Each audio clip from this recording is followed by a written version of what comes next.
इसीलिए जो माता पिता को भगवान कहा गया है ना, ये ऐसे ही नहीं कहा गया है, क्योंकि भगवान जन्म के दाता होते हैं, भगवान ज्ञान के बुद्धि के दाता होते हैं, भगवान पालन पोषण करता होते हैं।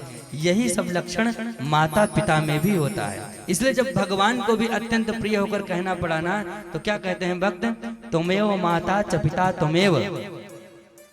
उदाहरण भगवान को भी कहने के लिए कुछ समझ नहीं आ रहा, क्या कहें कि भगवान कैसे हैं या कौन है। तो तुमेव माता च पिता तुमेव, तुमेव बंधु च सखा तुमेव, तुमेव विद्या द्रविणम तुमेव, अंततो गत्वा तुमेव सर्वम मम देव देवा। लेकिन शुरू कहां से हुआ, तुमेव माता।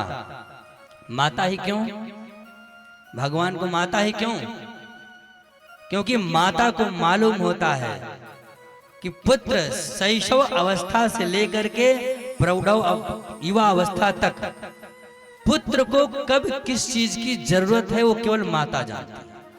जिस समय पुत्र बोल भी नहीं पाता, जन्म ही होता है, वो करवटें भी नहीं ले सकता है, आंखें भी नहीं खोल सकता, उस समय भी माता को ही मालूम होता है कि ये इसको भूख है, प्यास है, सर्दी है, जुकाम है कि बुखार है कि क्या है, अनमना सा है, खुश है या दुखी है।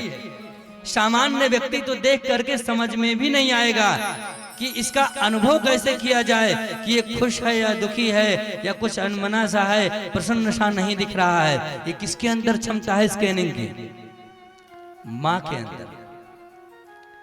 तो भगवान माँ के रूप में अपने आप को क्यों प्रदर्शित किए, क्योंकि भगवान को भी मालूम है कि मेरा भक्त सुखी है या दुखी है, मेरा भक्त कैसा है, मेरा भक्त किस स्थिति में है, वो भगवान को भी मालूम होता है।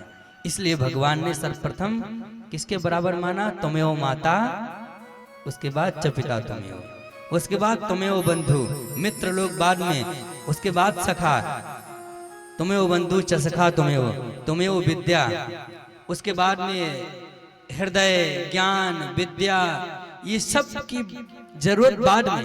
क्योंकि जब बच्चा जन्म लेता है तो कोई पढ़ाने थोड़ी लगता है, जन्म लेने के बाद माता बनने के बाद पिता मतलब पालन कर्ता की जरूरत होती है। जन्म लिया तो माँ, जन्म देने वाली माँ, पर पालन करता पिता को विशेष माना जाता है।